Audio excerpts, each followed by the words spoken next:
In a galaxy of monsters and titans, one human boarded a ship where no one wanted him, and no one believed he'd survive. But what they didn't know was that Earth's strength isn't in size, it's in soul. He saved their lives, but that didn't mean he was one of them. Not yet. In a galaxy where might is law, one small human would prove that true strength comes from compassion. He risked his life for those who mocked him.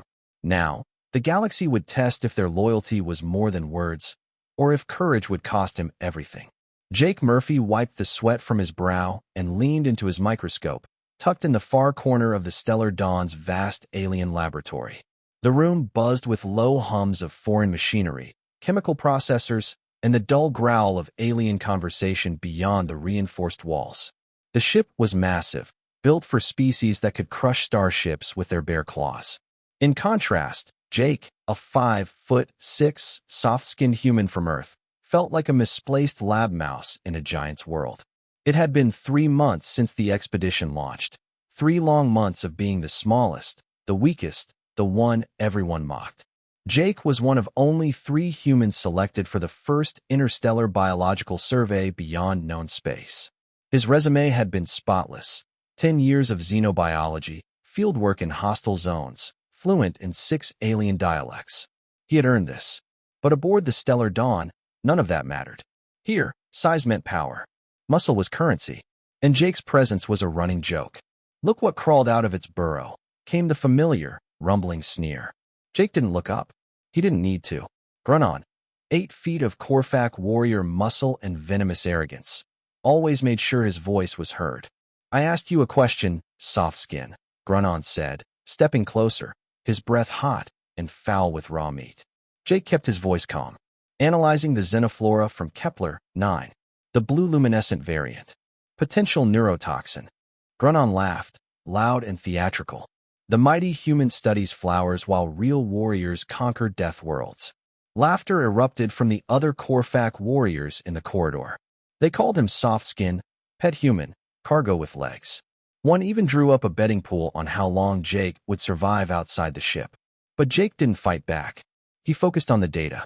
The glowing plant sample from their last expedition was reacting to light in strange ways, and its cellular breakdown suggested a toxin previously unrecorded in galactic databases. If it made it into the wrong hands or mouths, it could be lethal. He finished his report, annotated the toxin findings, and submitted a ship-wide warning flag. It was protocol. Whether they read it or not his responsibility. Maybe you should ask someone strong to help you lift that tiny flower, one warrior joked as they finally wandered off. Jake let out a breath and turned back to his notes. A moment later, the door creaked again. He looked up and froze. Vexer, 9 feet of scarred Corfac legend. A beast of a warrior with eyes like molten gold and a silence that cut deeper than mockery. Vexer didn't laugh like the others. He didn't speak much at all. He just observed. Jake stood straighter. The plant is dangerous, he offered, unsure if Vexer cared. Neurotoxin. Unique structure. Vexer stepped forward. The room seemed to shrink. How dangerous? He asked, voice low as tectonic plates grinding. Jake blinked. This was the first time the ancient warrior had ever spoken to him directly. Lethal, Jake said. Small doses, nausea, hallucinations. Larger doses, paralysis, then respiratory failure. Possibly death. Vexer nodded once. They harvested it today. Jake felt his stomach drop. They what? Dracun and the younglings. They were impressed by its glow. Jake pushed past Vexer, heart racing. If even one of them ate it. Stop, Vexer said, blocking the door. Jake looked up, half expecting resistance. Instead, Vexer's gaze was unreadable. Then, softly, he stepped aside. Go. Jake sprinted through the halls, barely dodging lumbering beasts and sliding doors. He found them in the mess hall, a group of young warriors laughing over a pile of blue luminescent flowers. He burst in, gasping, don't eat those. There. Poison. Dracun interrupted, smirking. Oh, the human brings us wisdom. Should we tremble? I'm serious, Jake snapped. Those flowers will kill you. Grunnon grabbed one, holding it to the light. Jealous, soft skin, that we can stomach what your kind can't. Jake shook his head. I'm trying to save your life. Grunnon's grin widened. He bit into the flower. Jake froze. The others roared with laughter, following Grunon's example, biting into the pile. You fools, Jake thought. He turned and ran, straight to the medical bay. The ship's AI was designed for alien biology, but Jake had studied every system since day one. He tore through emergency antidotes, scanning compounds. Adrenaline surged. 10 minutes. Maybe 15. That's all he had. When he returned, it was already chaos. Grunon convulsed on the floor, green foam dripping from his mouth. Two others staggered, clutching their stomachs. One collapsed face first into the table. Jake didn't wait for permission. Move, he barked, pushing past warriors. Let me work. You did this, someone shouted. No, I warned you. Jake snapped. He plunged a needle into Grunon's thick arm, pushing the antidote with shaking hands. The scales resisted, but the dose made it in. He moved fast, administering what he could, checking vitals, monitoring reactions. Captain Zar arrived mid-crisis, his aquatic blue skin paling. What is happening? Poisoned by the Kepler, 9 flora, Jake answered. I'm stabilizing them, but I don't know if it's enough. For the next 2 hours, Jake fought for their lives. Sweat drenched his suit. His arms trembled. But slowly, they recovered. One by one. Grunon was the last. He opened his eyes, confused and weak. His gaze locked with Jake's. You helped me. Jake nodded. Crew means crew. Grunon stared at the human for a long moment, then looked away, silent. As Jake left the medbay, exhausted but alive, he passed by Vexor again. The ancient warrior said nothing, only gave a slight nod. It was the first sign of respect Jake had seen since boarding the ship. And in that nod, something shifted. Jake wasn't just the soft skin anymore. Something had changed. Something had begun. Great. Here's the continuation. 3 days had passed since Jake Murphy saved the Corfac warriors from their own arrogance. The crew had stopped mocking him, at least openly. The jeering in the corridors had grown quieter. Some simply looked away. A few even nodded as he passed. It wasn't friendship, but it was something closer to recognition. Or guilt. Grunon avoided Jake altogether. But the one who hadn't looked away was Vexor. The ancient Corfac warrior had begun visiting Jake's lab. He would stand silently in the doorway, arms crossed, golden eyes watching as Jake worked through samples, coded analysis, and prepared Xenotox reports. Occasionally, he'd ask questions, deep ones. What makes a plant decide to kill? How does it know to look beautiful to hide danger? Why do you risk your life for those who mock you? Jake had answers, scientific and personal. And for the first time since launch, someone listened. Then the order came in. Kepler, for 42C, announced Captain Zar, his guild voice resonating through the main chamber. Uncharted jungle world. Unknown ecosystem. Teams will divide by region. Study, survey, sample. Exercise extreme caution. Jake had expected to be paired with a few junior researchers. Instead, the captain read aloud, Murphy. Northern Quadrant. Partnered with Vexor. The room shifted. Murmurs broke out. Warriors exchanged surprised looks. One whispered, the old one has gone soft. Jake looked toward the back. Vexor stood still as stone. But when their eyes met, the ancient warrior gave a nod. Simple. Quiet. Unmistakable. It was the beginning of something new. The jungle was alive. Not just biologically, but loud, steaming, breathing. Jake and Vexor stepped beneath a dense green canopy. The trees were titanic, coated in glowing moss. Insects buzzed with eerie frequency. Vines slithered, and somewhere in the underbrush, something howled, low and long. Stay close, Vexor growled. His massive form moved with deceptive grace. Despite being almost twice Jake's size, the Corfac elder could vanish into cover like a shadow. Jake scanned his surroundings, keeping his boots light and careful. Some of these plants use acid-based defense systems. I'm scanning as fast as I can. You look like prey, Vexor muttered. I usually am, Jake replied with a dry smile. They reached a clearing. It was beautiful, unnaturally so. Bright purple flowers with silver patterns. Blood-red vines that pulsed like veins. Jet-black blossoms that shimmered as if absorbing light. Jake lifted his scanner. Don't touch anything yet. These are chemically active. Vexor reached toward one of the black blossoms. Jake grabbed his wrist. Stop. Silence. Vexor stared at Jake's hand. Then, slowly lowered his arm. You have good instincts, Vexor said. No. I have data, Jake replied, scanning again. That black one is toxic on contact. The red one secretes acid. And the purple one, well, it's watching us. What? Jake pointed to the blossom. Those petals rotate toward heat. It's tracking your body temperature. Vexor stepped back instinctively. For the first time, genuine unease crossed his face. You see, Jake said, logging data. Danger isn't always loud. Sometimes it grows in silence. They moved deeper into the jungle, passing through whispering vines and bioluminescent fog. Jake took samples while Vexor stood watch, occasionally slicing away aggressive plants with his blade. Around midday, they heard a sound, like a wounded animal crying. Something's in pain, Jake said, turning his head.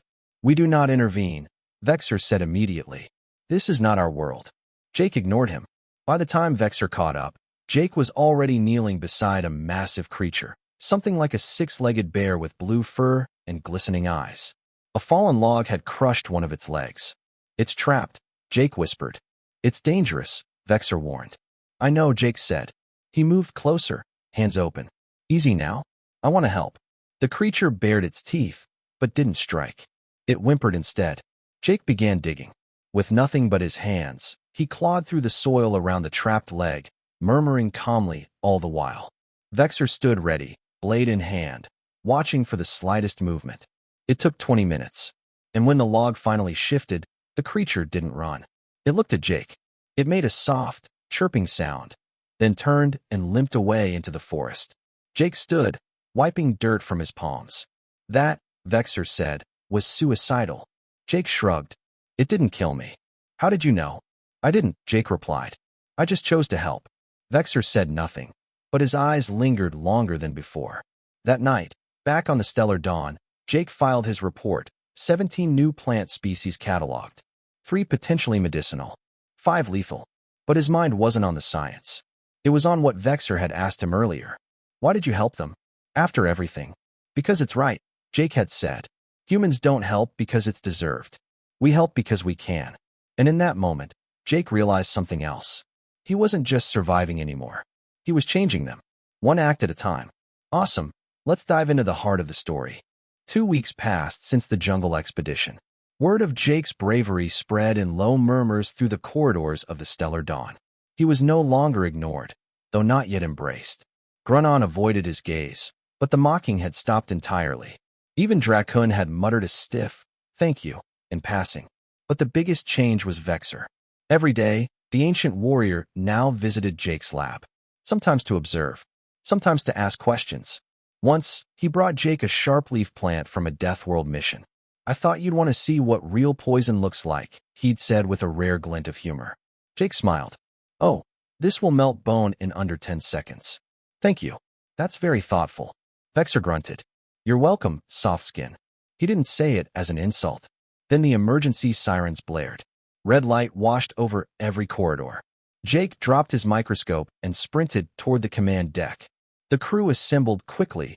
Warriors, scientists, pilots, medics. All eyes turned to Captain Czar, whose aquatic blue skin was dimmer than usual, a sign of worry. Distress signal received, Czar said. A Zalani research team on Frost 7 has lost power. Electrical storms prevent orbital evacuation. Planet conditions, minus 180 degrees Celsius.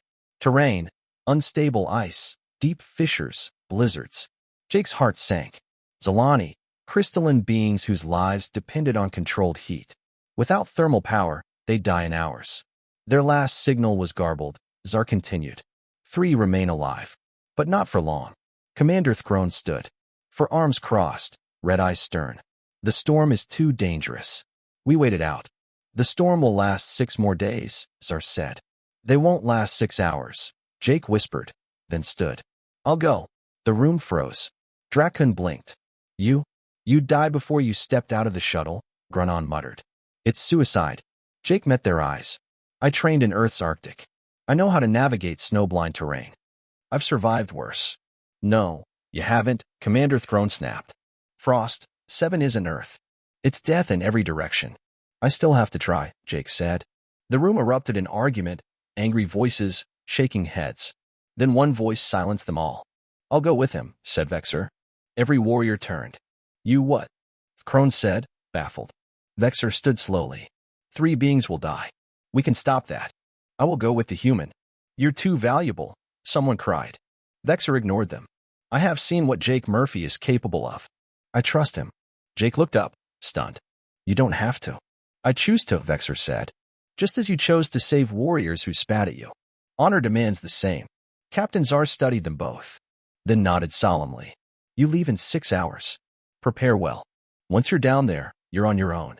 Jake worked fast, modifying thermal suits, assembling navigation gear, packing rations and emergency shelters. He built a magnetic compass backup, knowing the storm would scramble electronics. Vexor watched as Jake loaded climbing ropes and hand-forged anchors. You've done this before, the warriors said. Jake nodded. Earth's cold deserts aren't like frost, 7. But cold is cold. Wind is wind. Death doesn't change much. Some crew members came by to help. A few offered tools. One gave him a flask of heated protein fluid.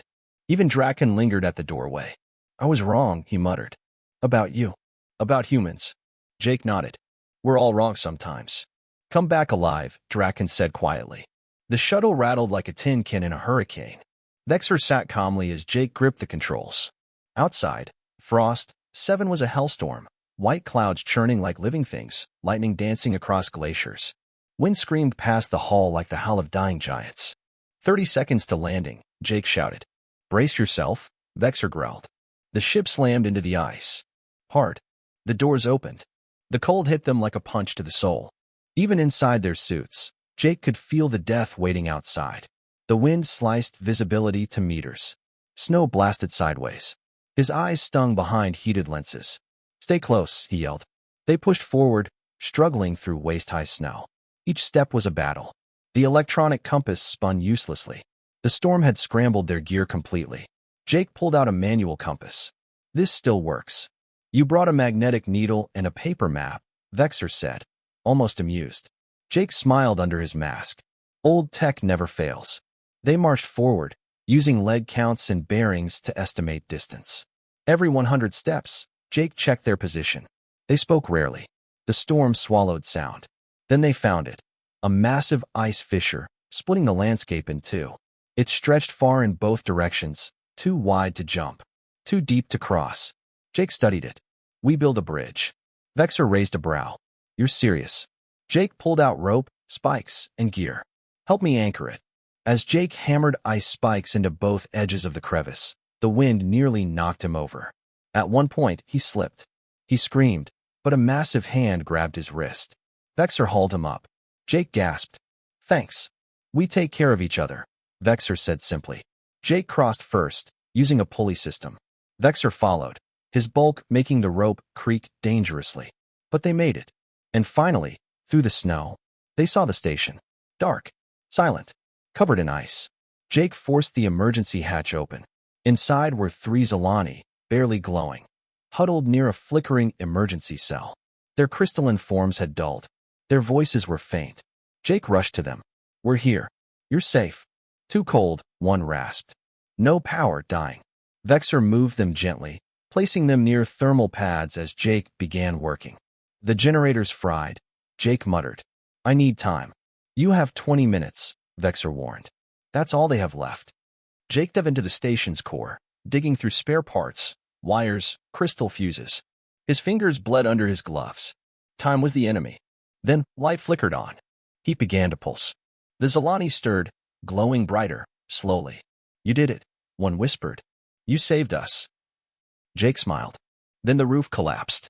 A chunk of steel slammed down, pinning Vexor beneath twisted metal. Jake turned, heart freezing. The warrior's leg was trapped. Go, Vexor groaned. Save them. Leave me. No, Jake growled. Not a chance. You're wasting time. Jake ignored him. He scavenged beams, cables, a crowbar, building a fulcrum, a lift. I'm saving my friend, Jake said. Pull when I lift. You'll never. Jake pressed down with all his might. Muscles strained. The metal groaned. Vexor pulled. With a scream, the beam shifted and Vexor slid free. Both men collapsed. You're insane, Vexor grunted. Maybe, Jake said. But I don't leave brothers behind. Vexor looked up. Brother. The word hit like thunder. Together, with the Zalani weak but stable, they began the long walk back to the shuttle. Through storm. Through blizzard. Through pain. But together. Absolutely, let's push into the climax. Jake Murphy trudged through the snow, every step a war with gravity and exhaustion. The cold stabbed into his thermal suit like knives of frozen air, but he didn't stop. Couldn't. Beside him limped Vexor, one leg bruised and cut, but still moving. Behind them, 3 Zilani researchers, glowing brighter now that heat had returned to their crystal forms, shuffled forward slowly, fragile as glass, but alive. Jake kept his eyes on the glowing mark on the magnetic compass. Their ancient tech had saved them once. It would do it again. "You're slowing," Vexor growled.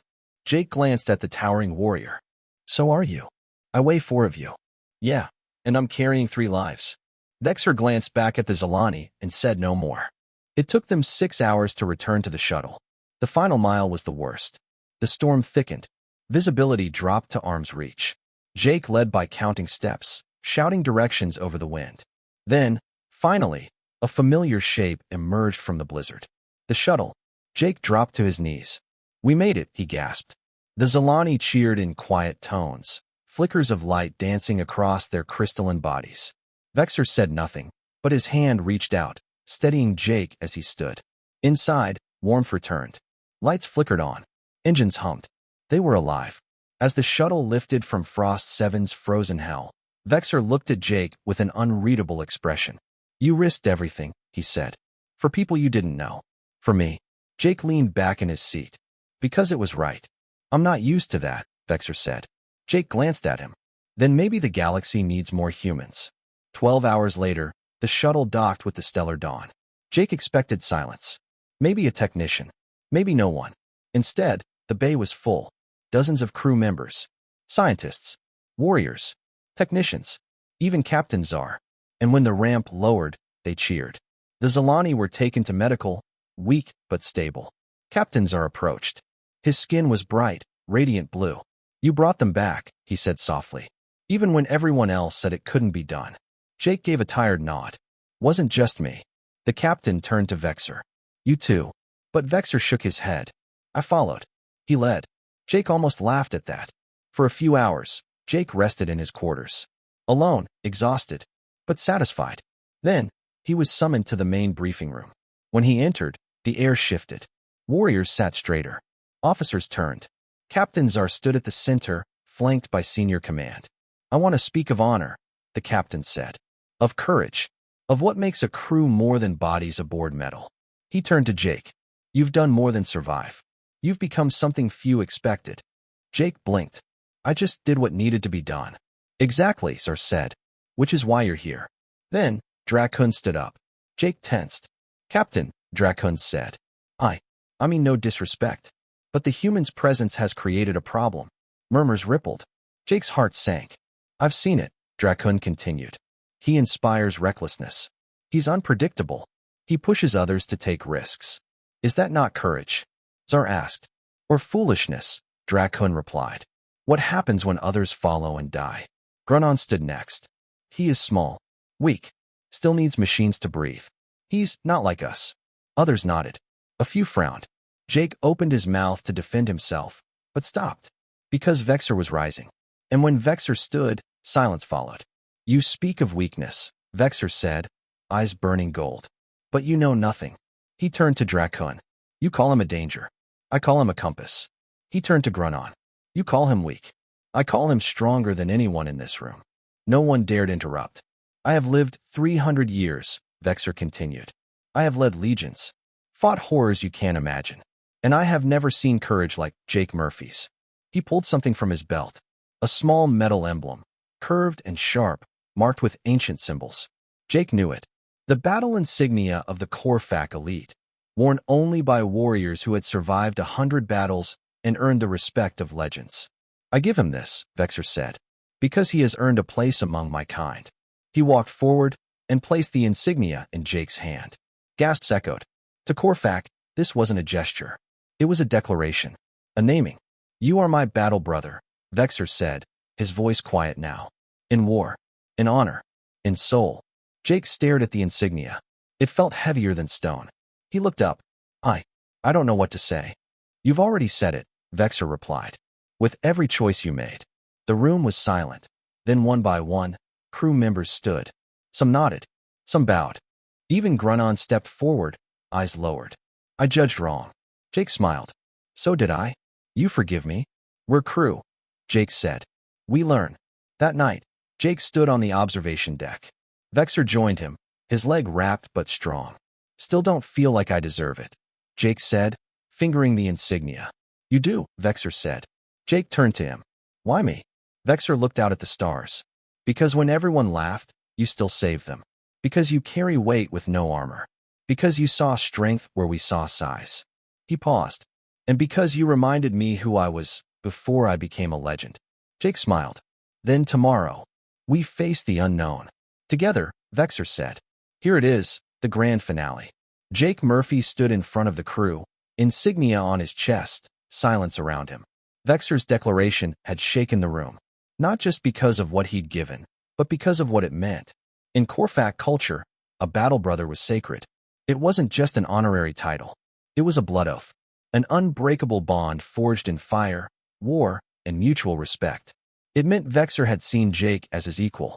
It meant that mocking Jake was now mocking Vexor, and no one dared do that. Captain Zar stood. His voice resonated through the briefing room. Jake Murphy, you are no longer just our human biologist. You are proof that strength comes in many forms. He looked at the crew. We are explorers, warriors, scientists. We face the unknown together. And from this day forward, we do so with one more true warrior among us. Applause echoed. Not forced, not polite, genuine. Jake's throat tightened. He didn't seek this. He only wanted to matter. Now he did. Later, in the quiet of the observation deck, Jake sat beside Vexor, watching the stars swirl by. They were en route to a new system, Zara 17. Unknown worlds, unknown risks. Another frontier. Still feels surreal, Jake said, touching the insignia on his chest.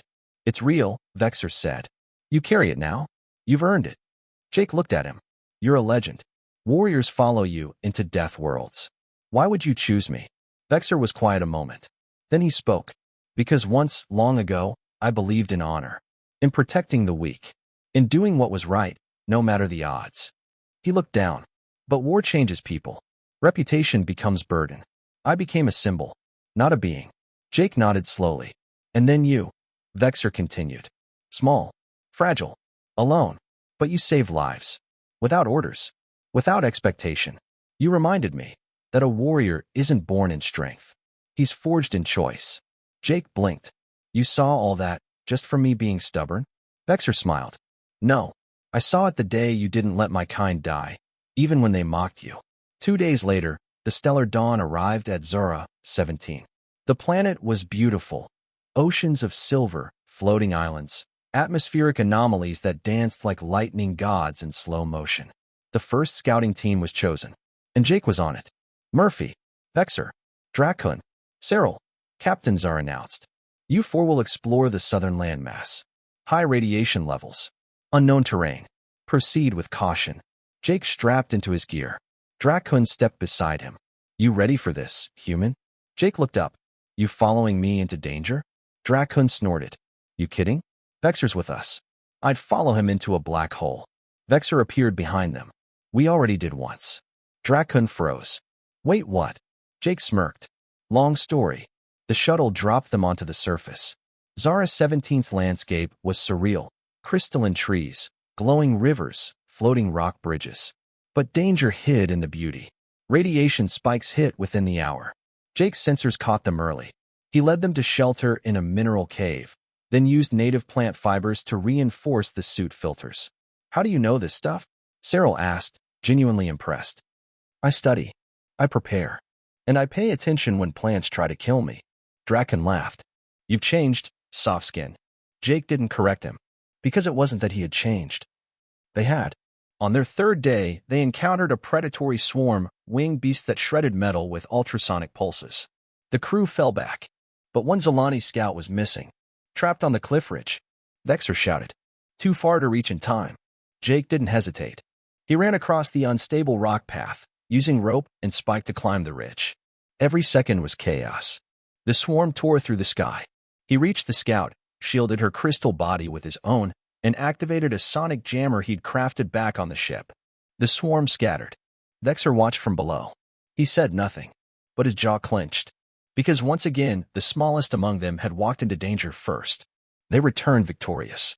Jake's name was whispered on every deck, not as a joke, but as a warning. If the human was present, odds didn't matter anymore. On the final night of the mission, a ceremony was held. Captain Czar stood once more before the crew. "We came to learn," he said. "We found more than data. We found courage, unity, and proof that no species has a monopoly on greatness." He turned to Jake. "You carry humanity's spirit, Jake Murphy. Curiosity, resilience, compassion, and now the heart of a warrior." Vexer stepped beside Jake. "Louder now, for all to hear. From this day forward, any who challenge him, challenge me." Jake smiled, then turned to the crowd. "I didn't do this to be a hero," he said. "I did it because it's what humans do. We endure. We help. We try." He looked at the warriors who once mocked him. "You don't have to believe in me. You just have to believe in what's possible." And in that room filled with hundreds of alien species from across the stars, no one laughed. Because they had seen it. They had seen the day the apex predator bowed to a small human and called him brother.